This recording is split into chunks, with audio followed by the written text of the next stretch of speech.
저희 2019년 3월 5, 6, 7, 8, 3월 28일 날 업로드될 유튜브 프리미엄 강의 교과서 분석을 시작하겠습니다.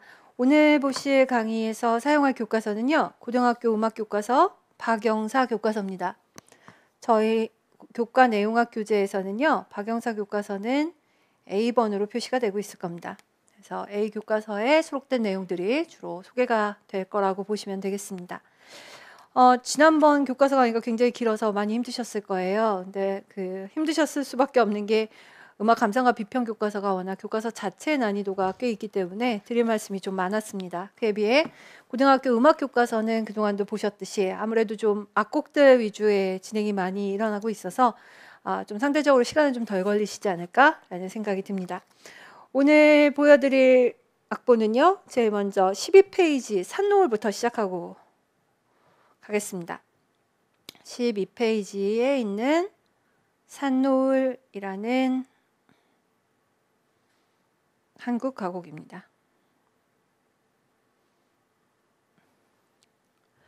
자, 지금 보시다시피 선생님들, 산노을이라는 악곡은 한동안 교육과정에서 잘 안 보였던 그 악곡인데요. 다시 교과서로 들어왔고요.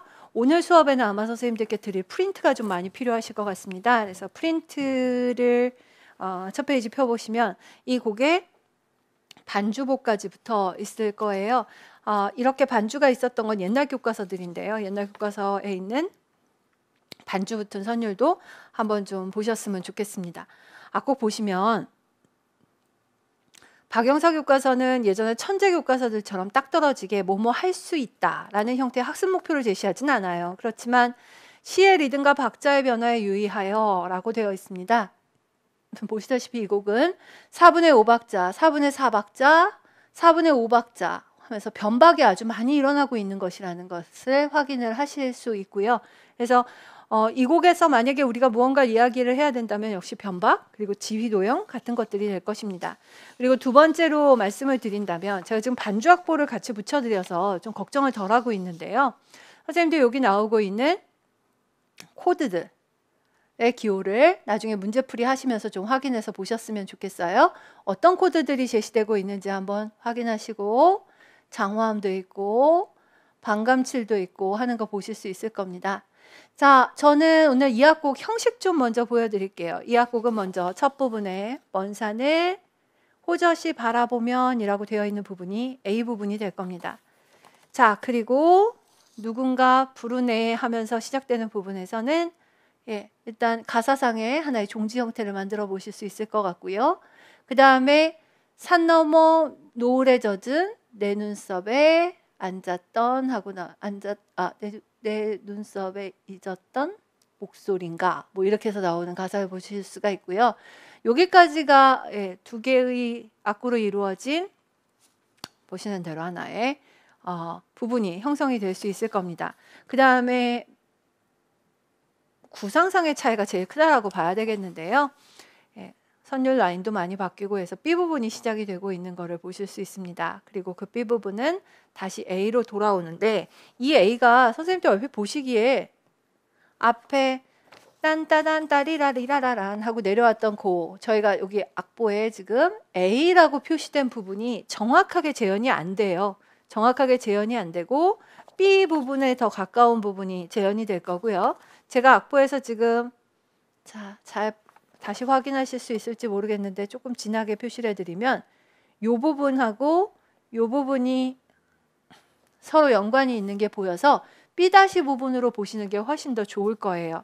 그러니까 일반적으로 이야기하는 A, B, A 3부분 형식 혹은 세도막 형식으로는 보실 수는 있는데 그렇게 보시기에 좀 많이 벗어난 악곡의 형태죠.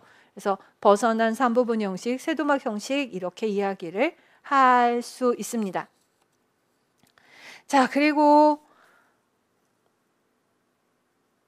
이 곡은요. 시작하는 부분에서 딴따단 다리라리라라 이렇게 해서 미까지 내려와서 보시면 E마이너의 형태를 취하는데요. B 부분 시작하는 부분 보시면 미미미 미레미 파레시인데 레 샵이 붙었어요. 그래서 이 메이저 분위기가 납니다. 그러니까 저희가 이런 조성상의 약간의 대조를 통해서도 세 부분 형식으로 나누어 볼 수 있다라는 것을 확인하실 수 있는 악곡입니다.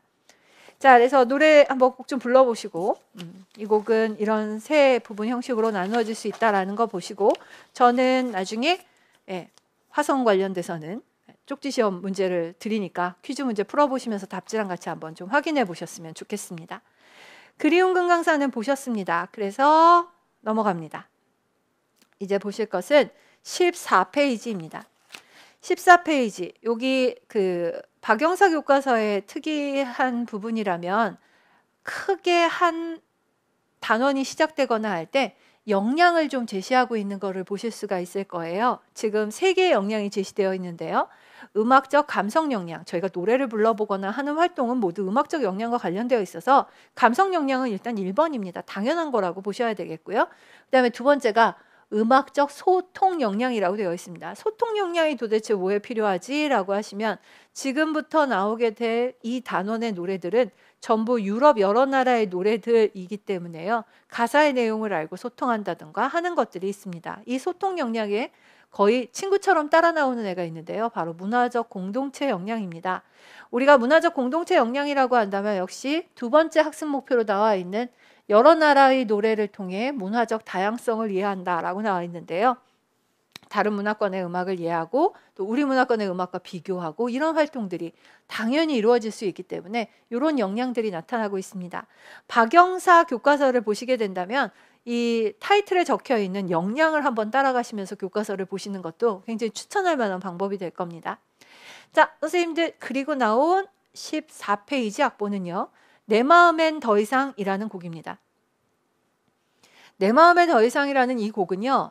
사실 저도 이 제목을 보고 약간 흠칫했는데 왜냐하면 파이시엘로 혹은 파이지엘로라고 이름이 붙는 작곡가가 있습니다. 이 사람의 아주 대표적인 노래인데요. 선생님들 프린트 열어보시면은 내 마음엔 더 이상보다 그동안 아주 오랫동안 우리 교과서에 붙었던 노래 제목이 나올 겁니다. 허무한 마음이요. 저희가 되게 이렇게 번역을 많이 했거든요. 허무한 마음이라고 번역을 했던 바로 그 곡입니다. 그래서 반주보가 붙어있는 악보를 프린트로 드렸습니다. 이것도 마찬가지로요. 지금 이 강의를 보시는 때가 언제일지 저는 잘 모르겠습니다만 아직 봄이고 많은 분들 만나보면 피아노를 전혀 못 치시는 분도 계시고 그러셔서요. 제가 반주 붙어있는 옛날 악보라도 찾아서 치시면서 준비를 하시면 너무 타이트하게 무슨 한온을 연습을 처음부터 하신다거나 하시는 것보다 좀 더 재미있으실 거예요 라고 말씀을 드렸는데요. 옛날 교과서에는 마침 이렇게 반주 붙어있는 가곡들이 많아서 제가 좀 드릴 게 있더라고요. 한번 같이 보시면서 확인하시고 이 곡이 파이스엘로라는 사람의 허무한 마음으로 나왔던 곡이다 라는 거를 좀 봐주시면 되겠고 그 다음에 선생님들께 보실 게 있습니다.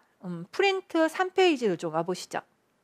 프린트 3페이지입니다. 프린트 3페이지에 보시면 허무한 마음을 주제로 한 6개의 변주곡이라고 해서 나오고 있는 악곡을 보실 수 있는데 이게 뭐야 라고 하시면 바로 아까 보신 파이지엘로라는 작곡가의 내 마음은 더 이상 혹은 허무한 마음이라고 되어 있는 그 곡을 변주곡으로 만든 겁니다. 이건 베토벤 작품입니다. 베토벤 작품이고요. 제가 일변주만 가지고 잠깐 좀 말씀을 드릴게요. 노래는 고정도로요. 도, 랄라, 솔, 솔, 솔파 이렇게 되어 있죠. 근데 그거를 레, 시, 랄, 라 이런 식으로 해갖고 찾아보실 수가 있어요. 솔 이런 식으로 해서요. 지금 조는 바뀌었지만 멜로디 라인을 어느 정도 살려주고 있는 변주라는 걸 보실 수 있습니다. 뒤로 가면서 변주가 조금 좀 분명하진 않아지는 경향이 있기는 하지만 그래도 찾아보시기에 그렇게 큰 어려움이 있거나 할 정도는 아니거든요. 그래서 허무한 마음을 주제로 한 6개의 변주곡이라고 되어 있는 이 곡이 바로 파이지엘로의 작품을 가지고 만든 곡이다 정도는 알고 계셨으면 좋겠습니다. 자, 까로미오 밴과 그 외의 악곡들은 이미 다른 교과서에서 충분히 보신 악곡들이 계속 뒤에 나오고 있을 거예요. 그래서 저희가 이제 중복하는 걸 좀 피하고요. 18페이지 좀 보셨으면 좋겠습니다. 사티의 작품도 또 나왔고 요거요. 사랑의 찬가입니다. 지난번 수업 시간에 그냥 슬쩍 말씀드리고 갔었죠. 그때는 뭘 말씀드렸냐면 장밋빛 인생을 가지고 말씀을 드렸어요. 장밋빛 인생과 사랑의 찬가는 아주 대표적인 샹송입니다. 특히 지난주에도 에디트 피아프라는 가수에 대해서 말씀을 드렸는데요. 이 에디트 피아프의 대표적인 샹송 넘버 중에 하나다라고 보실 수 있습니다. 노래는 많이 들어보신 노래고요. 사실 여기 도돌이표에 무슨 달세뇨 나온 건 저희 그래도 전공자인데 이걸 갖고 지금 수업을 길게 할 건 아닌 것 같아요. 그래서 에디트 피아프가 노래를 많이 불렀던 사랑의 창가라는 샹송이 지금 교과서에 실려 있습니다. 라고 해서 보여드립니다. 이 곡은 그냥 불러서 될 곡도 아니고 약간 이 뉘앙스를 좀 살려서 불러야 되는 곡이라 그렇게 시도해보긴 쉽지 않겠지만 이런 악곡이 있다 보시면 되겠고요. 프린트는 요것도 마찬가지로 옛날 교과서들 찾으면 이렇게 반주가 붙어있는 교과서들이 제법 있습니다. 그래서 선생님들 그거 살리셔서 어차피 지금 코드가 교과서에 적혀 있거든요. 근데 코드 살리시면서 한번 분위기 살려서 반주하시기에 괜찮을 것 같아서 제가 반주 붙어있는 상태로 한번 드려봤으니까 연습 좀 해보셨으면 좋겠습니다. 자, 그리고 다음에 보실 교과서 악곡은요. 22페이지. 교과서 이쯤 보면서 왜 안 나오지? 라고 저도 나름대로 좀 기다렸던 악곡 중에 하나입니다. 이힐리베 디히 다음에 요겁니다. 안디에 무지크 음악에라는 곡입니다. 굉장히 유명한 독일 가곡의 대표적인 작품 중에 하나이고요. 슈베르트의 친구였던 쇼버라는 사람이 작사를 했습니다. 그리고 이 곡은 슈베르트의 당연히 가곡으로 만들어졌는데 유절 가곡이라고 보시면 됩니다. 그래서 지금 보시는 대로 두 개의 절을 가지고 있는 악곡이고요. 선생님들 저는 이 곡은 여러 가지 얼굴로 얘가 좀 보이는데요. 시험에 이미 나왔던 거를 말씀을 드린다면 사실 이거는 성악 멜로디는 너무너무 오음계적이에요. 솔, 도, 도, 미, 라, 도, 도 많이 들어보요. 그냥 지금 그냥 초견으로도 얼마든지 부르실 수 있는 곡인데 이 곡이 되게 아름답게 들리는 이유 중에 하나가 바로 반주거든요. 반주예요. 아주 압도적인 반주를 가지고 있다고 저는 생각을 합니다. 지금 제가 이렇게 잡아드릴게요. 즐거운의 즐자 들어가 있는 부분에는 파샵, 라도, 미, 내추럴이 나옵니다. 파샵, 라도, 미, 내추럴은 C 메이저니까 뭐 간단하죠. 5도의 반감칠 이런 형태가 될 거고 그 뒤에는 5도로 해결하는 게 아니라 저희가 많이 알고 있는 종지적 사륙 1의 4륙으로 갑니다. 1의 4륙은 5도의 역할을 하고요. 솔, 시레파, 5도의 7 이런 화음으로 이렇게 가는 자리들이 좀 나오고 있을 거고요. 이것도 시험에 나왔었고 그 다음에 어디를 한번 볼까요? 여기를 역시 한번 봐야 되겠죠? 먼저 여기부터 보겠습니다. 여기 가사로는요. 고운가라 고요히 하는 부분에 고 있는 부분입니다. 고운가라 고요히 세 번째 단에 있는 부분인데요. 여기 보시면 솔시레파 5도의 2, 4입니다. 근데 그 다음이 좀 문제인데요. 여기 보시면 파샵, 라, 도가 있고요. 미는 없고 솔이 있어요. 미는 없고 솔인데 저희가 이걸 가지고 구화음까지 잡기는 그렇고요. 이 솔은 여기서부터 계속되고 있는 일종의 페달톤 역할을, 페달 포인트 역할을 하는 음이라고 보시고 이렇게 잡으신 다음에 5도 위에 감칠화음 정도로 보시는 것이 마땅할 것 같습니다. 자, 그 다음에 다시 가볼까요? 여기요. 파샵, 라, 도, 미 플랫이 나옵니다. 파샵, 라, 도, 미 플랫 23페이지 첫 마디입니다. 파샵, 라, 도, 미 플랫 얘는 그냥 5도 위에 감칠이면 되겠습니다. 그리고 1도의 사륙화음이 나오고요.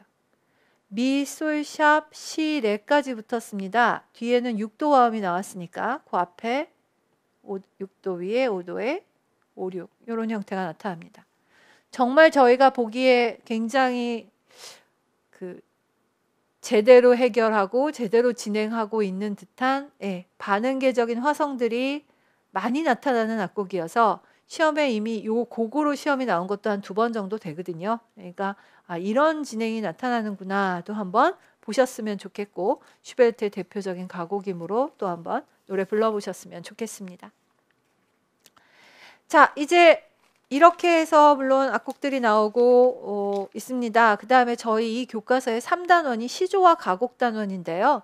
여기를 앞에서부터 계속 보는 거는 이제 조금 무리인 것 같고 넘기셔서 여기 좀 봐주셨으면 좋겠습니다. 26페이지입니다. 26페이지입니다. 평시조 동창이 밝았느냐와 가곡 우조 초삭대엽 혹은 초수대엽이라고 해도 되죠. 비교하여 감상해보자 라고 되어 있는데요. 꼭 이렇게 되지 않아도 정말 많은 교과서들이 이런 식으로 두 개의 악곡들을 많이 비교를 하고 있습니다. 먼저 5박 8박 장단을 섞어서 노래하는 시조는요. 남구만의 시로 동창이 밝았느냐 형태가 나타나고 있는 걸 보실 수 있습니다. 악보마다 조금씩 차이는 있는데요. 이 악보는 조금 간략한 악보에 속한다고 이야기를 할 수 있을 거예요. 삼음음계 계면을 보여주고 있는데 여기서 보시면 미플랫 즉 황을 약간 떨어주고요. 그 다음에 거기서부터 위로 사도 위에 있는 중을 평으로 내주고 있습니다. 그리고 C플랫 임은요. 원래 시조의 임은 요음을 그대로 내기보다는 살짝 내려서 냅니다. 그래서 선생님들께서 삼음문계 계면이라고 하면 육자배기토리랑 좀 헷갈리시는 분들이 있는데 육자배기토리 민요 같은 곡은 미를 떨고 라를 평으로 내고 토시 하면서 꺾어내린다면 얘는 그냥 시 자체를 약간 낮추는 역할을 하고 있기 때문에 낮춰서 소리를 낸다라고 보시면 되겠죠.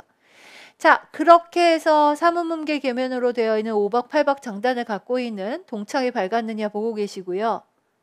완전히 다른 곡이죠. 우조 초수대엽입니다.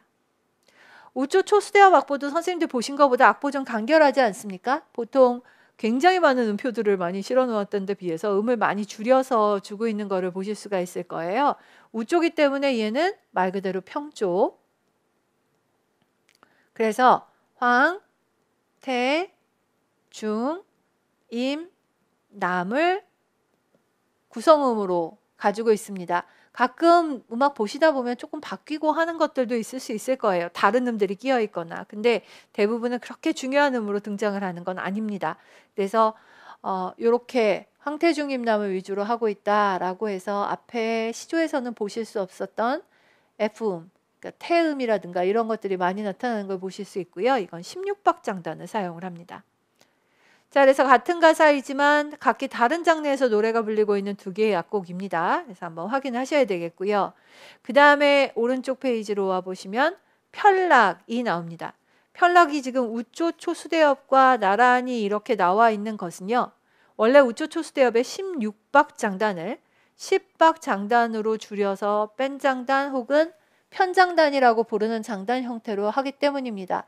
비슷한 이야기 들은 것 같아 라고 이야기를 하시면 지난번에는 저희가 여창, 계면, 편수대엽, 화편이라고 부르던 것을 봤었고요. 오늘은 선생님들 남창으로 부르는 편락이 나오고 있는 걸 보실 수 있습니다. 이 편락은 시험에 아주 단골 손님 중에 하나이죠. 그래서 10박 장단을 노래한다는 것도 있는데 이 곡은 아무 때라도 시험에 나와도 저희가 별로 할 얘기가 없는 게 되게 유명한 곡입니다. 남창가곡이면서 우조로 노래를 하다가 중간에서 계면으로 바꾸게 된다라고 이야기를 하고 있는데요.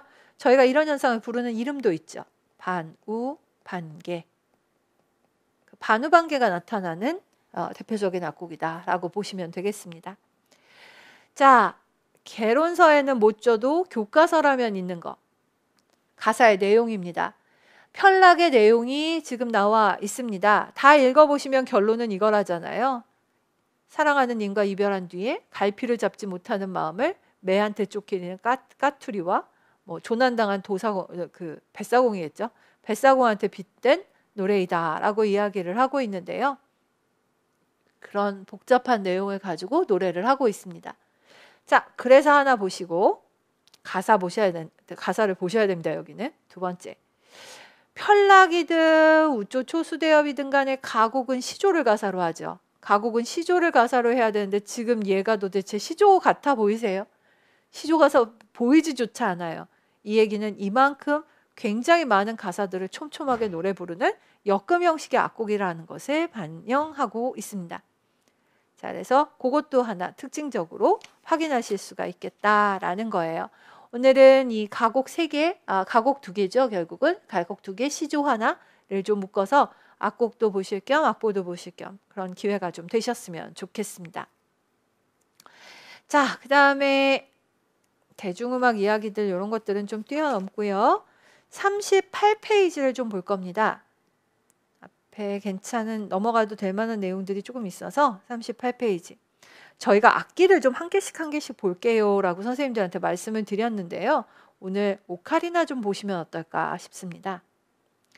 교과서에 수록되어 있는 악기들이 제법 많습니다. 근데 어떤 교과서를 활용하느냐에 따라서 좀 다르긴 하지만 저는 오늘 박영사 교과서로는 오카리나 보시는 게 어떨까 싶습니다. 먼저 오카리나는 이탈리아어로 작은 거위라는 뜻이다. 음색이 부드럽고 휴대하기 편해서 많은 사람들이 좋아하는데 음역에 따라서 여러 종류가 있고 T자형이 가장 유명하다라고 이야기하면서 알토 오카리나를 소개를 하고 있습니다.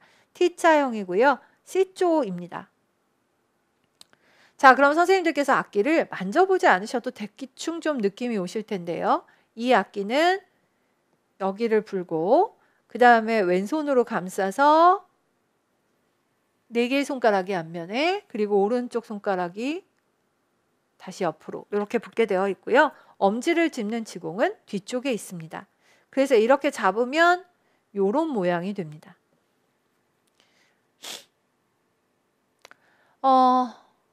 실제로 중학교에서는 오카리나를 하는 학교들이 제법 있어서 저희가 시험이 가까이 오면 올수록 되게 불안해서라도 한 번씩 확인하고 가는 것 중에 하나가 오카리나예요. 오카리나 우쿨렐레는 요즘 좀 흔하거든요. 그래서 지금 오카리나를 보고 계시는데 다른 건 뭐 힘주지 말고 연주하라든지 이런 건 다 됐습니다. 선생님들하고 봐야 되는 건 여기입니다. 오른손 쪽에 보면요. 사람이 오른손잡이라면 가장 예민할 만한 손가락은 오른손 검지하고 중지가 아닐까요? 2번, 3번 손가락. 이 예민한 2개의 손가락에는요. 구멍이 1개가 아니라 2개가 뚫려 있습니다. 그리고 그 2개씩 뚫려 있는 이 구멍을 다 막으면 C가 나는 게 아니고요. 다음 페이지에 나옵니다. 만약에 그걸 다 막았다면 C가 아니라 C보다 낮은 라음이 나게 됩니다. 그리고 그걸 하나씩 띄고 작은 구멍 2개를 뗐을 때 나는 음이 바로 C입니다. 작은 구멍 2개를 떼고 연주를 하게 되면 C고요. 그 다음서부터는 약간 리코더를 많이 연상을 시키실 거예요. 왜냐하면 선생님들 지금 도샵 보시면서 어떻게 하지 마시고요. 여기 봐주세요. 레요.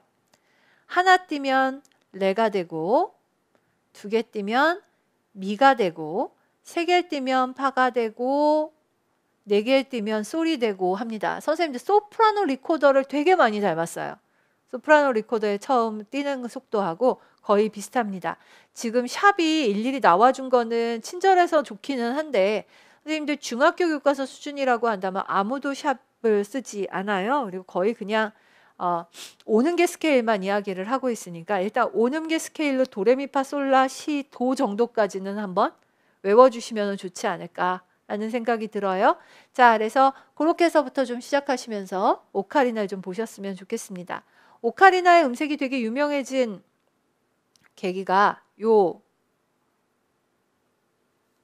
My Heart Will Go On 이라고 해서 타이타닉 나오면서 악기 소리가 좀 들리기 시작을 해서 저희가 요거를 오카리나 하면 많이 떠올리는 악곡인데요. 악보를 뭐 어떻게 외우셔야 되는 건 아니겠고 선생님들께서 그냥 여기서는 오카리나의 한 옥타브 소리를 어떻게 운지하는지 정도는 기억을 해보셨으면 좋겠습니다. 이거는 글쎄요 언젠가 혹시라도 하면서 좀 마음 졸이고 있는 부분 중에 하나여서요. 오늘 오카리나를 좀 보여드렸습니다. 자, 그리고 다양한 악기들 이름이 나오는데 이번 교과서에서는 안 볼 겁니다. 그리고 이번 교과서에서는 되려 뭘 하려고 하냐면요. 선생님들 조금 뛰어 넘어가겠습니다. 46페이지입니다.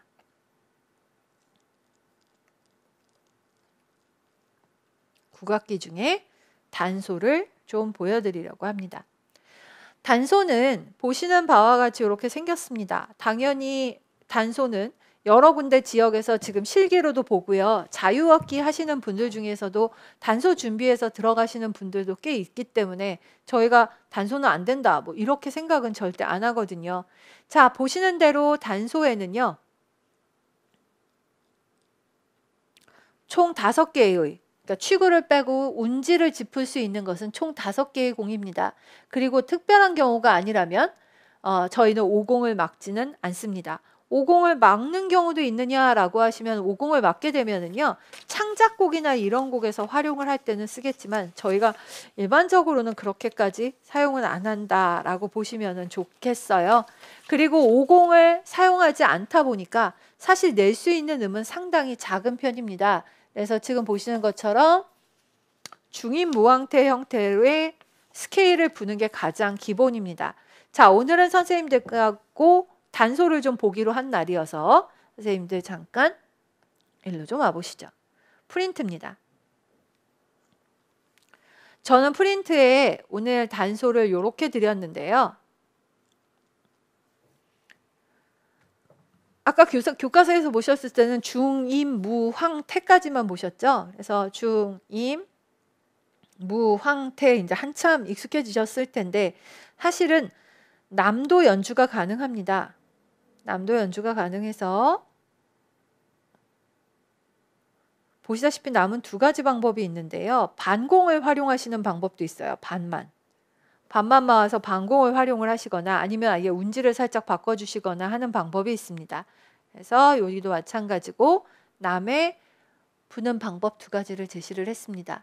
제가 남 때문에 이걸 보여드리는 이유는 뭐 아시겠지만 이미 경기에서 남을 꼭 불어야 되는 실기시험이 나온 적도 있었고요. 그래서 반구를 쓰든 아니면 다르게 잡든 간에 남은 어떻게 부는지 정도는 한번 보셨으면 좋겠다라는 생각이 들어서요. 그런 것도 있고요. 그래서 요거 하나 봐주셨으면 좋겠고 그 다음에 단소는 2옥타브를 일단 사용을 하는데요. 그 2옥타브가 한 옥타브는 일단 편안한 호흡으로 불 때 그리고 3개 불어서 우리가 흔히 하모닉스에 해당하는 높은 음을 얻을 수 있는 악기이기도 합니다. 그래서 그것도 하나 확인하셔야 되겠고 그 다음에 이거 하나 보여드릴까요? 중임, 무, 황, 태 해서 처음에 나오는 태는 이렇게 안 짚고도 연주가 됩니다. 근데 만약에 한 옥타브 위에 중청태를 네가 얻고 싶다라고 이야기를 한다면 2개의 지공을 막도록 되어 있습니다. 요게 무시무시하지만 2007년도 기출입니다.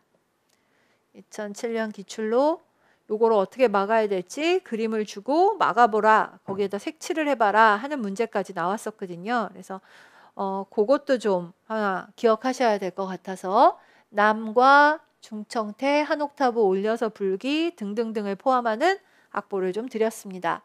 요거랑 비교하신 다음에 다시 교과서로 돌아오신다면 이렇게 되어 있는데요.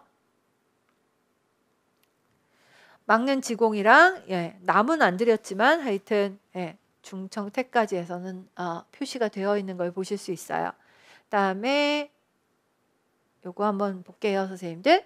중임 무왕태인데요. 쟤를 라플랫, 시플랫, 도, 미플랫, 파 이러기 시작하면 너무 힘들어요. 그래서 저희가 얘를 편의상 어떻게 얘기를 하냐면 라플랫, 시플랫 이렇게 해갖고요. 하나씩 다 짚으면 어지러우니까 반음씩 좀 내려볼까요? 솔, 라, 도, 레, 미. 저 반음씩 딱 내렸습니다. 중려가 A 플랫 음이라면 반음 내려서 솔로, C 플랫 임종을 라로, 맞죠? 레플랫 무를 도로 이렇게 해서 솔라 도레미 이렇게 만들어 봤습니다. 그리고 이 솔라 도레미의 다시 한 옥타브 위 솔, 라, 도, 레, 미 이렇게 해서 적었어요. 그리고 기준을 황으로 잡기 때문에 선생님들 앞에는 중성 표시를 할 거고요. 그 다음에 황태, 중, 임무 여기까지는 한 옥타브 위라는 뜻으로 해서 지금 여기다가 마치 중국식 기보처럼 무하고 위에다가 점을 찍었는데요. 뭐 이렇게 표시하시는 방법도 있지만 어쨌든 청성입니다. 그리고 다시 그 위로 나와 있는 옥타브에는 점을 2개를 찍어서 지금 표시를 해 놓은 거를 보실 수 있습니다. 그래서 선생님들 지금 이 높이를 비교를 해 보시면은요. 많이들 교과서에서 이렇게 적으시는데 이 교과서도 표시가 되어 있고요. 높은 음자리표 위에 8이라고 되어 있으니까 이건 악보에 적은 것보다 실음이 한 옥타브 높다는 뜻이니까 여기서부터 시작입니다. 중, 임, 무, 그 다음에 음역이 바뀌죠. 청황, 이렇게 해서 실음은 한 옥타브 위라는 것도 보셔야 되겠습니다. 자, 그 다음에 선생님들께 제가 아까 솔라도레미 적어드린 건 이런 때 활용하시는 겁니다. 솔라도레미 적어놓은 건 이렇게요. 제가 옆에 그냥 슬쩍 적었는데 지우겠습니다. 닐리리아입니다. 닐리리아를 물론 임, 중 이렇게 해서 연습을 시키는 방법도 있겠지만 아까 중을 솔라도레미라고 익혀놓으면 요럴 때 쓰시기가 좋아요. 랄랄라 솔, 라도라 솔 이런 식으로 해갖고 개명창을 할 때 굳이 임, 중이라고 하는 입에 안 붙는 유명을 억지로 하시지 않고 솔라도레미에 맞추셔서 가능하고요. 그 다음에 선생님들께서 만약에 민요를 개명창 하실 줄 안다면 여기에 어떤 일정 부분에 가락을 적어 놓는 것도 가능하실 거예요. 저희 계속 1월부터 민요가 나오거든 개명창 해보세요 라는 말씀을 많이 드렸는데요. 그럴 때도 많이 활용을 해보실 수 있을 겁니다. 뭐 여기도 한오백년도 마찬가지인데 민민미 솔랄랄랄라도 이런 식으로 만들면 테테테테 테테테 그 다음에 중임임 이렇게 해갖고 연결을 하는 거거든요. 그래서 그거 만들어 보셔도 되는 것입니다. 자, 이렇게 생겼다 단소가. 이렇게 생겼다라는 거를 하나 확인을 하시고 다음 페이지로 넘어가시면 아주 중요한 악곡이 하나 나오고 있는데요. 계면가락 도드리입니다. 계면가락 도드리입니다. 선생님들하고 오늘 이거 할 겁니다. 계면가락 도드리, 즉 계면가락 도드리라고 했으니 계면가락은 황, 요성할 거고요. 중, 평으로 낼 거고요. 임은 육자배기 토리가 아니기 때문에 그냥 조금 낮추는 정도이지 위에서부터 음을 꺾어내리거나 하지는 않을 거예요. 그래서 짧게 그냥 약간의 장식음이 붙을 텐데요. 황이 나올 때마다 떠는 음들이 유독 좀 많은 것 같다라고 하면 그거 확인해 주시면 정말 좋을 것 같고요. 그 다음에 임이 나오면 세게 꺾지는 않지만 살짝 꾸며주는 음을 낸다라고 하는 것들을 좀 보실 수가 있습니다. 그래서 그런 표시들이 지금 오른쪽에 나오면서 장식음 부호를 읽는 방법들이 좀 소개가 되고 있는데요. 선생님들 얘는 거의 항상 그냥 입에 넣고 요 정도라면 그냥 바로 맞추실 수 있을 정도로 좀 외워주셨으면 좋겠습니다. 중, 임, 무, 황, 태 이게 단소에서 나는 소리인데요. 임 옆에 요 표시가 붙으면 한음 위에서 짧게 본음을 향해서 길게 낸다라고 이야기했으니까 임보다 한음 위, 무임 이렇게 되면 되겠죠. 무임 이렇게 해서 내는 것이고요. 중 옆에 약간 삼자 모양 같은 그게 붙으면 본음과 한음 위에 있는 음과 즉 여기 적혀 있는 중과 중보다 한음 위의 음과 다시 중이 똑같은 길이로 소리를 내는 것이다 라고 해서 중임중 하는 형태가 만들어지게 될 겁니다. 자, 그런 내용들이 조금씩 포함되고 있어서 그 외에도 장식음들 몇 개 나오고 있는데요. 표시 보시면서 문제 답이랑 한번 맞추셔서 확인하시면 될 것 같습니다. 자, 오늘은 일단 단소부터 시작입니다. 단소는 제일 쉬운 악기이기도 하고 선생님들께서 그렇게 뭐 거부감이 없으실 것 같아서 이렇게 보고요. 가야금이랑 뒤에 나오는 악기들은요. 저희가 할 게 지금 되게 많거든요. 저희 무슨 악기 특강도 좀 있을 것 같고 그래서 그런 것들이 다 마무리된 다음에 좀 다른 교과서를 통해서 보도록 하겠습니다. 오늘 단소악보 보신 정도로 마치도록 하고요. 자, 그 다음에 54페이지로 좀 넘어와 보셨으면 좋겠습니다. 학교 교과서들마다 좀 차이가 있습니다만 요걸 좀 확인해 보실 수가 있죠. 교육과정에서 보면 악기관리법을 지도하라 라는 것이 나오고 있는데요. 그 악기를 어떻게 관리해야 되는지를 관악기, 현악기, 기타 악기군으로 나누어서 설명을 하고 있는 것을 보실 수 있습니다. 제가 뭐 별로 드릴 말씀이 없어요. 부는 악기 같은 경우에는 습기 차면 안 좋으니까 습기를 피해라라든가 하는 진짜 평범한 이야기들 하고 있지만 그래도 한 번쯤 읽어 놓으시면 나중에 교육과정 적용해서 문제 적용하거나 할 때 충분히 좀 활용을 해보실 수 있지 않을까라는 생각이 듭니다. 자, 그래서 그거 보시면 되고요. 그 다음에 공동체와 관련된 챕터다라고 하면서 민요가 나온 챕터를 한번 좀 보겠습니다. 경기민요 청춘가입니다.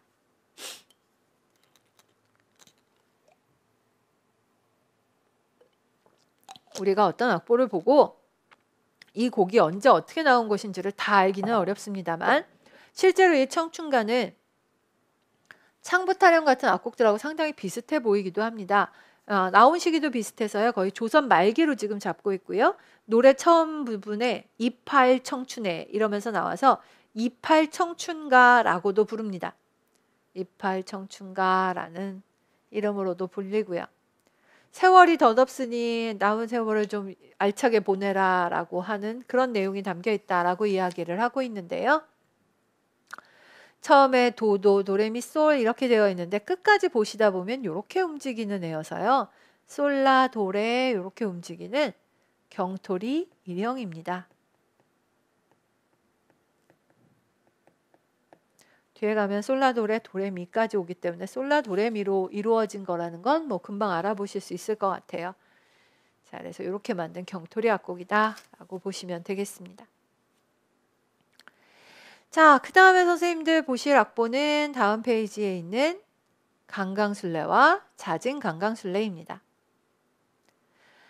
강강술래와 자진강강술래는 제가 뭘 좀 많이 옆에다가 적어 놓은 걸 보실 수가 있을 텐데요. 강강술래 위에 중몰이부터 시작을 하고 있습니다. 그래서 사나 하면서 나오는 부분은 상당히 좀 구슬프기도 하고 뭐 이렇게 노래를 할 수 있는데요. 선생님들 그 밑에 자진몰이 장단으로 나와서 강강술래 많이 들어보신 그 템포 있잖아요. 그걸로 노래를 하게 될 거예요. 자, 근데 교과서에 있는 것들 다 살펴보시면 이게 좀 일정하지가 않아요. 지금 저희 교과서는 요거였죠. 중몰이 다음에 자진몰이. 근데 중몰이 다음에 중중몰이가 제시되는 경우도 있고요.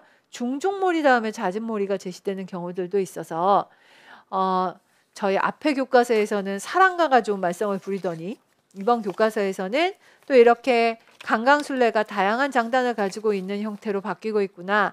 하나 앞에 건 느리고 뒤에 건 좀 빨라서 긴자진의 형태로 보입니다만 이렇게 다양한 종류의 형태가 있다라는 정도는 확인하실 수 있을 거라고 봅니다. 자, 그래서 오늘은 일단 자진몰이로 연결되고 있는 강강술래를 좀 보고 계십니다. 자, 그러면 여기 악보에 표시 안 돼서 제가 일부러라도 해볼게요. 선생님도 요거요. 개명창을 하면은요. 미, 라, 미, 라 이렇게 되겠고 도, 시 이렇게 될 거예요.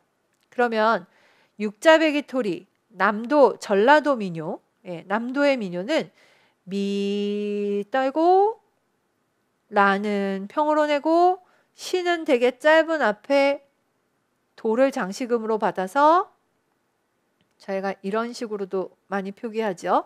이런 형태가 되어 있는 거를 보실 수가 있어요. 그래서 저희가 이거 보면서도 얘는 육자배기 토리다 라고 하는 것을 확인할 수 있겠다 라고 보시면 되겠습니다. 자, 그 다음에 옆에 페이지에 수심가 나오고 몽금포타령 나오는 거는 그동안 좀 보신 데다가 몽금포타령은 나중에 한번 다른 교과서에서 보셔야 될 것 같아서 제가 좀 넘어가도록 하겠습니다. 자, 67페이지 한번 와보시죠. 공동체 관련된 노래가 나오는데요. 이미 교학사 음악 감상과 비평 110페이지 교과서에서도 보셨고 콘도르는 날아가고 라는 제목이 붙어있기도 한 악곡이어서 그냥 잠깐 보여드립니다. 페루미뇨였죠. 페루미뇨에서 나온 선율을 사이먼과 가펑클이 만들어서 노래를 부른 것이다 라고 해서 나왔던 악곡이어서 별도의 그 페이지 말씀 안 드리고요. 앞에 음악 감상과 비평 교과서에서 보신 걸로 그냥 가름하도록 하겠습니다. 자, 그 다음에 다음 페이지에 있는 악곡 좀 한번 보시죠. 선생님들 이게 교과서에서 지금 이런 제목을 붙였습니다. Those were the day라고, Those were the days라고 하는 제목으로 붙여놨는데요. 교과서에도 잠깐 소개를 하고 있지만 이 곡은 머나먼 길이라고 번역을 해서 소개를 한 적도 있고요. 그 다음에 꽃의 계절이라는 제목으로도 소개가 됐던 악곡입니다. 자, 그래서 이렇게 다른 이름으로도 소개가 됐던 악곡인데요. 노래는 흐밍을 해보시면 금방 아실 만한 노래일 거예요. 러시아 집시 민요에서부터 나왔다라고 하면서 근데 이 노래를 메리 홉킨이라는 가수가 불러서 상당히 인기를 얻게 되었다라고 이야기를 하는 것도 나올 거고 이건 노래 좀 들어보셨으면 좋겠어요. 선생님들 나눠드린 프린트에 도즈 워더 데이가 5페이지에서 소개가 되고 있을 거예요. 페이지에 소개한 애를 좀 잠깐 봐주시면은요. 제가 링크를 2개를 걸어놨는데 하나는 여기서 이야기하고 있었던 홉킨이 노래 부르는 거고요. 하나는 러시아어로 부르는 노래입니다. 원래 러시아 민요에서부터 유래되었다고 말씀을 드렸기 때문에요. 그래서 이런 악곡이 있구나. 노래 한번 들어보셨으면 좋겠습니다. 상당히 널리 알려진 대중음악적으로 널리 알려져서 어디선가 한번 들어보신 악곡이 아닐까라는 생각이 듭니다. 자, 그 외에는 좀 많이 알려진 악곡들이 주로 나오고 있는데 뭐 프로노소메라든가 이런 악곡들도 나중에 보실 기회 충분히 있는 것 같아서요. 조금 이 교과서에서 다룰 만한 악곡으로 좀 넘어가 보도록 하겠습니다. 중간에 2002년 월드컵 같은 데 불렸던 노래들이랑 이런 것들이 많이 나타나서 제가 좀 뛰어넘으려고 해요. 자, 81페이지로 좀 와보실게요. 이제는 좀 보셔야 될 것 같아서 2차에 한번 출제가 됐던 것으로 제가 기억을 하는데요. Think on Me입니다. 뮤지컬 오페라의 유령 중에 나오는 악곡이기도 하고요. 그래서 요거 찾으실 거면 뭐 네이버 TV였나? 거기서 저희 실기학원 비하 선생님 부르시는 걸로 찾아보셔도 좋을 것 같습니다. 그 동영상도 이미 조회수가 1000회를 넘고 있어서 선생님들한테 한번 어떻게 부르는 느낌의 노래인가, 교과서에 붙어있는 이 한글 가사는 어떻게 표현을 할 수 있나도 한번 보실 만한 동영상이 아닐까 싶어요. 자, 선생님들 그래서 요거는 그 뮤지컬 오페라의 유령 중에서 나오는 악곡이고요. 그래서 뭐 제일 유명한 노래 중에 하나다라고 이야기를 하죠. 노래 들어보시면은 될 것 같아서. 자, 그 다음에 선생님들 바로 그 다음 페이지에는요. 팬텀 오브 더 오페라가 나오고 있어요. 그래서 크리스틴이 부르는 거와 크리스틴과 유령이 같이 부르는 부분이 나오고 있습니다. 원어로 너무 제시가 돼서 그렇게 이게 또 이태리 독일어하고 영어 딕션은 또 좀 달라서 아직 실기시험은 약간 시기상조로 보입니다만 이 두 곡이 다 워낙 많이 알려진 곡이라는 점에서라도 한번 확인은 해주셔야 될 것 같습니다. 자, 그 다음에 오늘 선생님들께 이 교과서는 박영사 교과서를 준비하면서는 제가 말씀을 드렸던 게 일단 급하게 오카리나라도 빨리 보자. 단소 어떻게 생겼는지 보자. 그 다음에 뮤지컬에 관한 교과서 수준의 정보 좀 보자. 라는 거였거든요. 이것 좀 한번 봤으면 좋겠습니다. 이제는 저희가 만나기 어려운 2009 개정음악과 교과서에서 뮤지컬 어떻게 설명하고 있는지 한번 보셨으면 좋겠어요. 그래서 뮤지컬 설명하고 있는 부분에서 19세기 후반에 시작이 되었다라고 하는 이야기, 그리고 이거 기원에 대해서 설명하는 건 굉장히 다양해요. 뭐 몇 년도에 어느 게 기원이라느니 막 하고 있는데 그냥 내비두시고요. 선생님들 여기서부터 봤으면 좋겠어요. 1980년대. 1980년대 뮤지컬에 대해서 뮤지컬 산업의 대형화, 산업화 이야기를 하고 있습니다. 선생님들께 2명의 작곡가 이름이 소개되고 있는데 이 사람 2사람 정도는 아셔야 됩니다. 앤드류 로이드 웨버라는 사람하고요. 뒤에 클로드 미셸 숀버그라는 사람입니다. 캐츠하고 오페라의 유령은 앤드류 로이드 웨버의, 레미제라블과 미스 사이공은 숀버그의 작품인데요. 이 2명의 작곡가가 4개의 아주 대형 작품들을 쓰고 오죽하면 사람들이 무슨 4대 뮤지컬이니 뭐 이런 말을 했을 정도입니다. 제가 이 교과서에 좀 주목을 하는 것은 이 뮤지컬을 모두 제작한 사람이 카메론 매킨토시로, 이 사람도 굉장히 유명한 사람인데요. 카메론 매킨토시를 교과서에서 그냥 슬쩍 써놓은 교과서도 있는데 이렇게 소개 잘한 교과서는 많지 않았어요. 그래서 카메론 매킨토시라는 사람의 이름을 한번 봐주셔야 될 게 중요한 내용이 될 겁니다. 이 1980년대 4개의 뮤지컬은 이후로도 계속 공연이 되면서 많은 사람들한테 새로운 작품도 원하지만 여전히 4대 뮤지컬의 인기는 대단합니다. 그래서 1990년대 뮤지컬은 굉장히 다양한 뮤지컬들이 나오기는 합니다만 앞에 나와 있는 4대 뮤지컬하고 계속 경쟁 관계에 있다라고 볼 수 있겠죠. 자, 미녀와 야수, 지킬 앤 하이드, 렌트, 라이언 킹, 아이다 같은 작품들이 있고요. 이 중에서 미녀와 야수 같은 경우는 디즈니 애니메이션을 가지고 했어요. 뒤에 나오는 라이언 킹도 그렇고요. 그에 비해서 좀 표시를 해드릴까요? 미녀와 야수와 라이언 킹은 디즈니 애니메이션을 갖고 한 것이라면 아이다, 렌트 같은 경우에는 각기 오페라에서부터 왔죠. 렌트는 라보엠에서 왔다고 벌써 여러 번 보셨고, 아이다는 말 그대로 아이다, 베르디의 아이다에서 모티브를 따갖고 온 것이다 라고 보시면 되겠고요. 지킬 앤 하이드는 소설이 워낙 탄탄한 소설이어서 지금 이 순간 같은 노래나 이런 것들이 있었던 악곡이다 라는 거는 알고 계실 겁니다. 요즘 유럽 뮤지컬이 굉장히 강세인데요. 프랑스 쪽에서 나온 유럽 뮤지컬은 대표적인 게 노트르담 드 파리이고요. 오스트리아 쪽에서도 엘리자베스, 모차르트, 레베카 같은 작품들이 나오기 시작을 하고 있습니다. 그래서 이렇게 유럽 뮤지컬들도 잠깐 소개를 하고 있습니다. 지금 2018년입니다. 벌써 19년입니다. 벌써 우리 주변에서 굉장히 다양한 종류의 뮤지컬이 나와 있기 때문에 교과서가 그걸 다 업데이트했다고는 말씀드릴 수 없습니다만 그래도 지금 보시면 선생님들께서 보시기에 이런 내용들이 있고 유럽 뮤지컬까지 정리를 했구나 라는 차원에서 좀 보실만 할 것 같아요. 그 다음에 우리나라 뮤지컬 소개하고 있는 것도 한번 보실 수 있는데요. 우리나라 뮤지컬은 제일 밑에 줄에 라이센스 뮤지컬과 창작 뮤지컬로 나눌 수 있다라고 하는데 라이센스 뮤지컬이란 말에 줄 좀 치셨으면 좋겠습니다. 라이센스 뮤지컬은 저작권이 있는 외국 뮤지컬을 수입한 겁니다. 잘 아시는 대로 오페라의 유령 캐츠, 레 미제라블 뿐만 아니라 저희 제일 라이센스 티 확 나는 것 중에 하나가 지킬 앤 하이드. 저희가 막 조승우 씨 표를 구하려고 난리를 치고 있는데 혹시 외국에서 공연된 거 보시면 무대 의상부터 시작을 해서 무대 자체까지도 거의 똑같게 오는 것을 보실 수가 있어요. 그래서 그런 것들을 라이센스 뮤지컬이라고 하고요. 그게 아닌 경우에는 이제 창작 뮤지컬이 될 겁니다. 자, 앞으로 선생님들께 예를 말씀드릴 기회는 그닥 없을 것 같아서 오늘 말씀드리면서 그냥 끝냈으면 좋겠습니다. 뮤지컬의 구성 요소입니다. 첫 번째 서곡입니다. 오페라 서곡처럼 뮤지컬 역시도 서곡이 있습니다. 전체 오케스트라가 연주를 하는 거 맞기는 한데요. 작품에 따라서는 아주 짧게 생략하듯이 갈 수도 있고 어떤 작품들은 좀 독립적으로 굉장히 긴 형태를 나타내기도 하죠.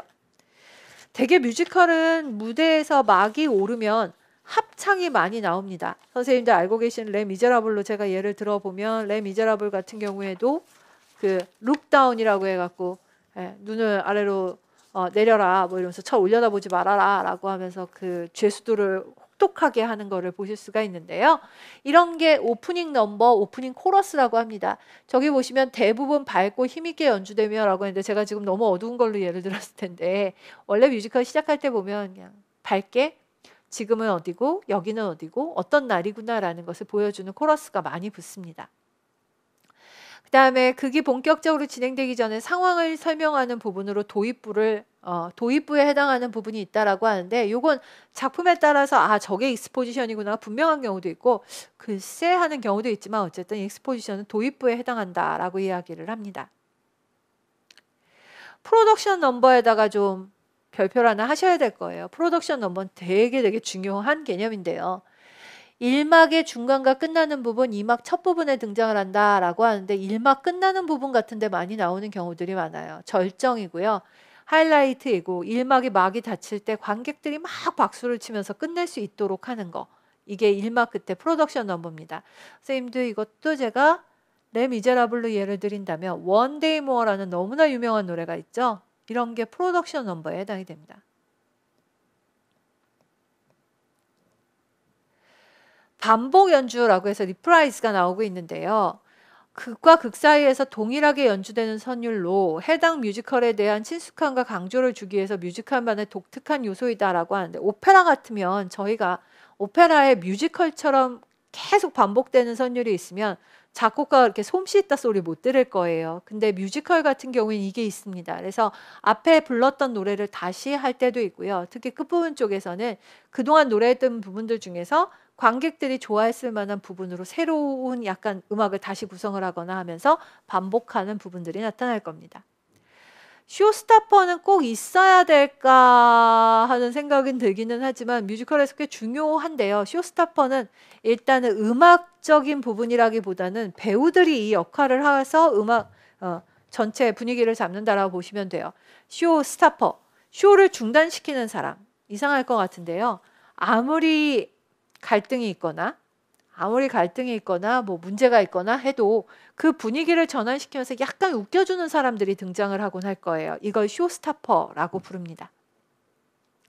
자, 그리고 그 다음에 주제곡이라고 되어 있는데요. 리드송이라고 되어 있어요. 그래서 이거는 리드송이라고도 하고 가끔 뮤지컬도 아리아라는 이야기를 하기도 하는데요. 되게 주인공 같은 사람들이 갈등이나 고민이 있거나 어떤 전체 주제가 될 만한 노래를 부릅니다. 캐츠의 메모리, 오즈의 마법사의 오버 더 레인보우 같은 악곡들이 있다라고 이야기를 하고요. 저희가 뮤지컬 하면 기억하는 곡들, 뭐 대성당의 시대 이런 곡들이 다 이 리드송 혹은 아리아라는 이름에 해당이 됩니다. 커튼콜,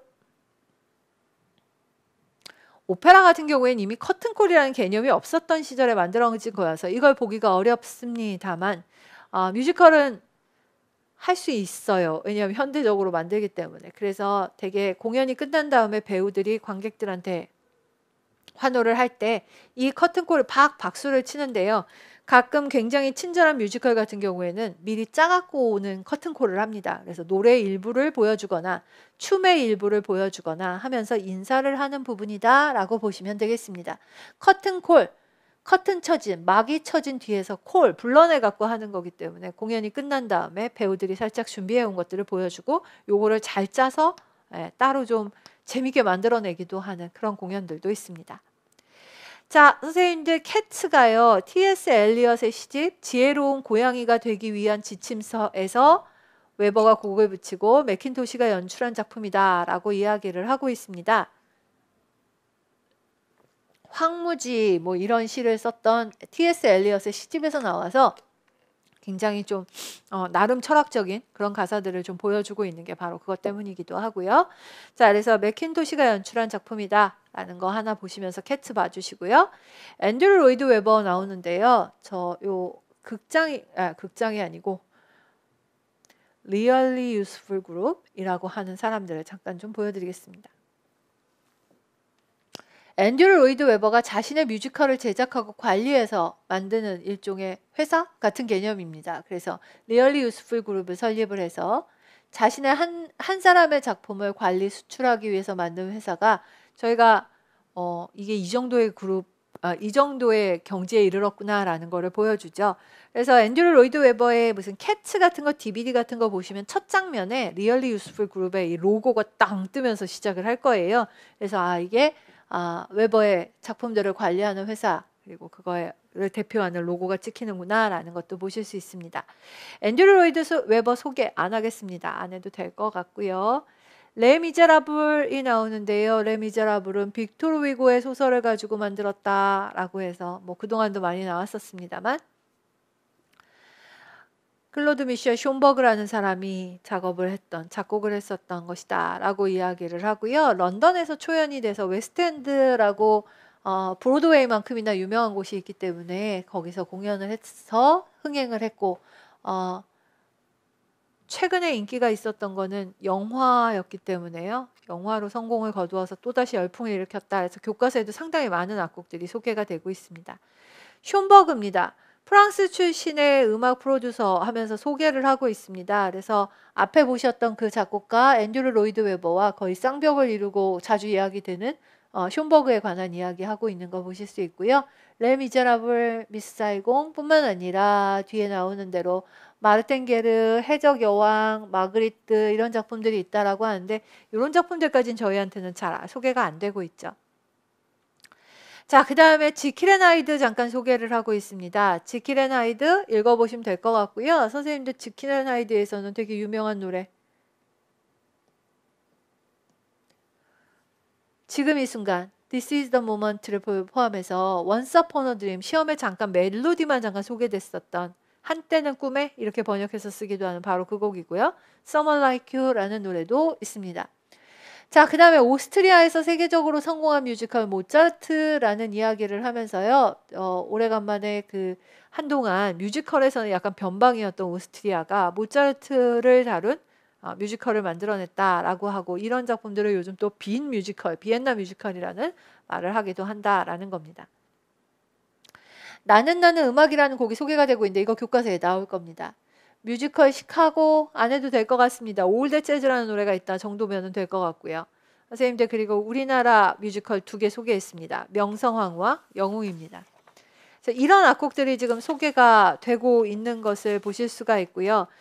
2009 교과서여서 저희가 이 텍스트를 교과서에서 찾기는 좀 쉽지 않습니다만 아마 모아서 보시기에는 이만한 분량이면 어지간히 되신 것 같아서 다음에 뮤지컬 관련된 이야기 할 때 좀 쉽게 나가고자 이렇게 먼저 좀 보여드렸습니다. 자, 90페이지 좀 가보겠습니다. 다시 교과서로 돌아와서 90페이지입니다. 자, 교과서 90페이지 3권의 234페이지 거기 보시면 반주도도 많이 붙어 있을 텐데요. 요거 반주는 제가 지금 프린트에서 빼놨습니다. 나중에 뭐 화성 분석하거나 하실 때 잠깐 보실 수 있게 해드릴게요. 자, 푸치니의 작품이고요. 오페라인데요. 요게 한박자리 오페라예요. 그래서 좀 독특하죠. 한박자리 오페라이고 자니스키키라는 제목이 붙어있는 오페라입니다. 그래서 이 자니스키키 오페라 중에서 오 사랑하는 나의 아버지라는 제목이 붙어있는 아리아를 소개를 하고 있습니다. 선생님들 얘는 시험에 이미 나온 적이 2차 시험에 나온 적이 있어요. 그래서 좀 신경 쓰고 노래 불러보시고 하셔야 되는 악곡 중에 하나입니다. 그래서 그 오페라 자니스키키 중에서 나오는 자기가 사랑하는 사람하고 결혼을 허락해달라라고 하는 노래이다. 1막짜리 오페라이다 정도 보시면 되겠습니다. 자, 그 다음에 투우사의 노래입니다. 이 투우사의 노래는 오페라 칼멘에 속해 있다는 것을 모르시는 분은 없지 않으실까라는 생각이 듭니다. 이게 워낙 그 호탕한 남자의 노래이기 때문에 이게 어떨까 싶기는 한데 저희 개선행진곡도 나온 적이 있다 보니 뭐 하여튼 부르실 수 있는 여건 하에서는 한번 꼭 좀 불러보셨으면 싶습니다. 그래서 칼멘의 산적에 합류한 칼멘과 남자 주인공이 그 약간 지루해하듯이 칼멘이 약간 무료해하고 있을 때 나타난 굉장히 능력 있고 매력적인 투우사가 나타나서 자신이 얼마나 용맹한지에 대해서 노래 부르는 대목에 등장하는 노래입니다. 자, 그리고 다 보신 노래들이 나왔거든요. 그러다 안 보신 노래가 요게 하나 있어요. 성스러운 이 성안에 라고 되어 있습니다. 얘는 눈에 좀 뜨입니다. 뜨이는 이유 첫 번째, 항상 그동안 시험에는 마술필이라고 하는 모차르트의 징슈필 혹은 오페라라고 부르면 되겠죠. 독일어 오페라가 나오면 밤의 여왕의 아리아 같은 좀 독특한 그런 그 좀 뭐랄까 학생들은 도저히 부를 수 없는 노래의 그 높은 부분을 잠깐 소개하는 정도 선에서 끝났었어요. 그런데 이거는 44개 교과서 중에 유일한 악곡이고요. 그 중에서도 특히 자라스트로 노래가 나왔습니다. 오늘 드릴 말씀이 좀 정리가 될 것 같은데요. 모차르트의 마술피리는 독일어로 되어 있고 저희가 가장 대표적으로 이 작품을 이야기를 할 땐 계몽주의 정신과 형제의 인류애를 강조를 했던 프리메이슨이 반영되어 있다고 이야기를 합니다. 프리메이슨 정신이요. 그 프리메이슨 정신이 반영되어 있는 마술피리에서요. 자라스트로는 그중에서 특히 이 프리메이슨과 계몽주의를 잘 보여주는 사람이라고 말을 하죠. 밤의 여왕이라고 하는 인물과 뭐랄까 대척점에 있어서 경쟁관계에 있는 인물이기도 합니다. 그래서 선생님들께 저 보여드릴 겁니다. 가사 좀 한번 봐주십시오. 모두들 서로 도우며 우애와 참된 사랑 이 땅에 충만해라. 정의, 평화, 누리 이런 가사들이 오페라에 등장을 하고 있습니다. 항상 오페라라고 하면 남녀 주인공이 울고불고 뭐 연애하고 보고 싶어서 죽겠다 뭐 이러고 뭐 이런 것만 생각을 하셨다면, 아니 오페라 안에 이런 가사가 있어 라고 하면 다분히 계몽주의적인 인류애를 강조하고 있는 프리메이슨 정신이 반영되고 있어요. 너무 짧은 페이지 안에 끼어 있기는 합니다만 넘어가기는 조금 애매한 악곡이에요. 그래서 얘를 좀 보셨으면 좋겠습니다.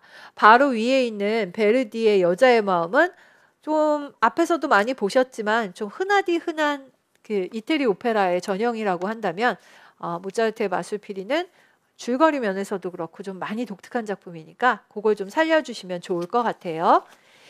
자, 그 다음에 94페이지. 박영사 교과서에는 오페라 관련된 악곡들이 참 볼 게 많습니다. 2015에서는 유일하게 실려있는 교과서라고 할 수 있어요. 2015에서는요. 그래서 로엔그린 중에서 결혼합창곡, 결혼행진곡이라고 하는 곡이 나오고 있을 겁니다.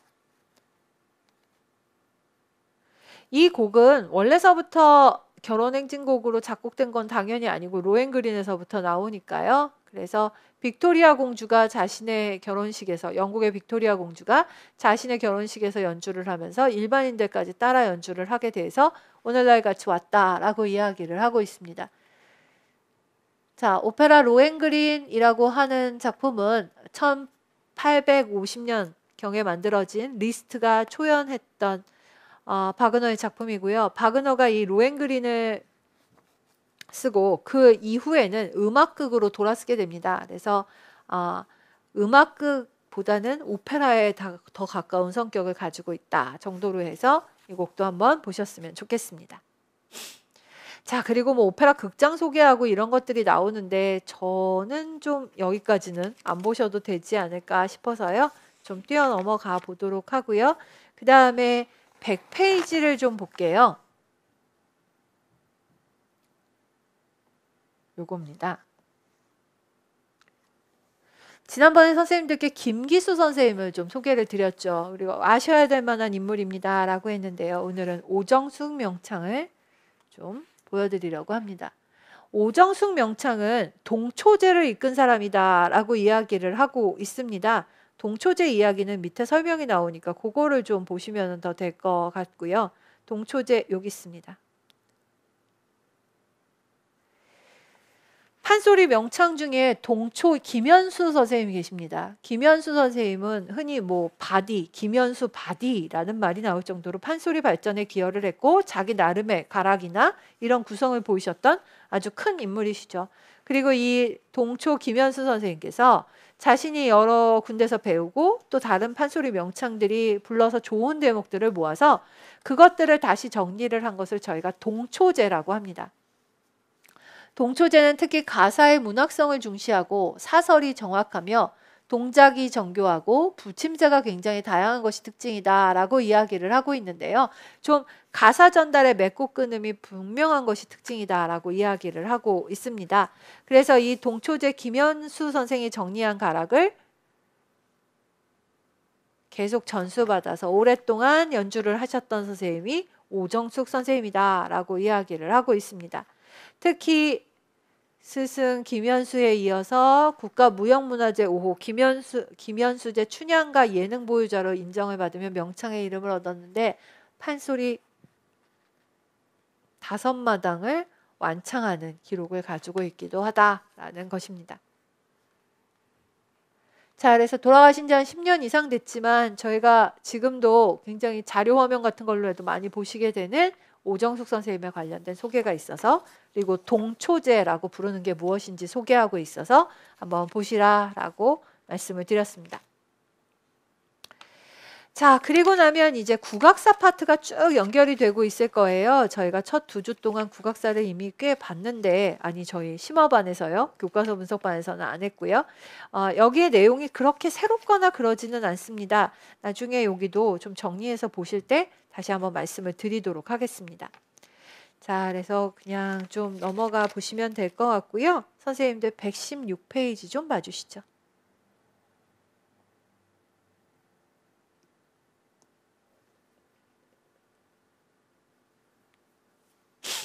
아카펠라 그룹 뭐 이런 거 보려는 게 아니고 요거요. 이 곡은 아마도 교과서에 그렇게 많을 것 같지 않습니다. 앞으로 자주 보시기는 좀 힘들 것 같아서요. 마드리갈입니다. 마드리갈은 16세기 마드리갈은 나중에 좀 공부해 보시면 초기, 중기, 후기로 나눈다라고 이야기를 하는데요. 그 중에서 후기 작곡가 2명이 특히 아셔야 될 만한 인물들입니다. 한 사람은 마렌치오이고요. 한 사람은 제주알도입니다. 16세기 마드리갈은 가사의 의미와 가사의 뜻을 최대한 보여주려고 했던 것이 특징이고 그걸 보여주는 과정에서 뭐 정서가 되게 슬프다라고 이야기를 한다면 반음계를 많이 사용하거나 하는 식으로 악곡을 만들었던 대표적인 인물입니다. 지금 천국에서 내려오라 라는 작품 이야기를 하고 있어요. 그래서 지금 보시면은요, 내려오라라는 가사가 나오거나 하는 부분에서 계속 이렇게 뭔가 내려가는 라인들을 많이 그리고 있는 거를 보실 수 있을 거거든요. 요거를 저희가 흔한 용어로 하면 가사 그리기라고 이야기를 하기도 하는데 이 가사 그리기는 조금 더 이렇게 많이 사용하는 단어예요. 여러 사람들이 많이 사용하는 단어이고요. 그 다음에 그냥 일반적으로 우리가 얘가 마드리갈이라면 또 쓰는 말이 하나 더 있는데요. 마드리갈 리즘이라고 말을 합니다. 마드리갈 리즘. 마드리갈 리즘은 마드리갈에서 많이 나타나는 현상. 즉 마드리갈은 이렇게 가사의 뜻을 음악적으로 풀어내는 경우들. 그래서 모양새대로 완전히 그 내려오라고 하면 내려오고 천국에 오른다라고 하면 선율도 따라서 올라가고 이런 식의 표현들을 많이 하게 되는데요. 그런 것들이 많이 나타나는 악곡이다라고 보시면 되겠습니다. 새로운 내용들이 악곡과 함께 소개되는 게 있으면 좀 보여드리려고 했는데 일단 마렌치오 정도 나온 것이 이 교과서에서 상당히 특징적인 부분이라고 할 수 있습니다. 자, 그 다음에 선생님들께 오늘 수업을 하지는 않을 건데 저희가 이 박영사 교과서의 특징적인 거를 잠깐 좀 보여드리고 가려고 합니다. 마지막으로 좀 드릴 말씀인데요. 132페이지부터입니다. 이건 제가 수업을 해서 될 일이 아니고요. 선생님들께서 교과서를 한번 보실 수 있다면 같이 좀 보셔도 좋겠는데요. 오 샹젤리제라는 악곡의 3부 합창이 나옵니다. 박영사 교과서의 뒷부분에는 이렇게 합창 악보들이 많이 소개가 되고 있어서요. 3부 합창의 형태로 노래가 되는 두 번째 단까지는 아니었고 세 번째 부분 단부터 오 샹젤리제 나오는 가사에서 3부 합창이 연주가 된다든가 이런 악곡들을 많이 좀 소개를 하고 있습니다. 비브라 컴퍼니라고 하는 악곡 또 나중에 말씀드릴게요. 근데 이런 악곡들의 합창 악보도 나올 거고 노래같이 좋은 것 없네 라든가 고향의 봄 이런 것들이 나와서 합창 악보들이 나오고요. 합주는 밴드 관련된 이야기들이 잠깐 나오고 밴드의 구성악기라든가 뭐 이런 것들 잠깐 나옵니다. 그리고 들어보셨을까요? 오리 날다 같은 악곡들 이런 것들이 좀 소개가 되고 있습니다. 조금 독특한 교과서예요. 그러니까 합창이나 합주 악보들을 이렇게 많이 주는 경우들이 그리 흔하지는 않은데 조금 좀 독특하게 나오고 있는 걸 보실 수 있을 겁니다. 그래서 여기를 제가 같이 악보 보세요 이렇게 하고 넘어가고 또 악보 보세요 그리고 넘어가는 게 너무 무료하기만 할 것 같아서요. 전부 좀 문제를 드리고 답을 드리면서 맞춰 나가려고 해요. 그러니까 한번 문제 꼭 뽑아서 한번 보셨으면 될 것 같습니다. 자, 이제 점점 겹치는 악곡들이 줄어서 특히 고등학교 음악 교과서에서는 특별히 막 이렇게 처음 볼 정도로 생경한 악보들이 많이 줄어들고 있을 거예요. 그러니까 그대로 좀 보시면 좋겠고 이렇게 하면서 조금씩 내용이 정리되어서 좀 보실 수 있었으면 좋겠습니다. 자, 오늘 박영사 교과서 보셨고요. 프린트로 같이 드린 악곡들 반주 한번 쳐보셨으면 좋겠습니다. 저는 여기서 마치도록 하겠습니다. 고생하셨습니다.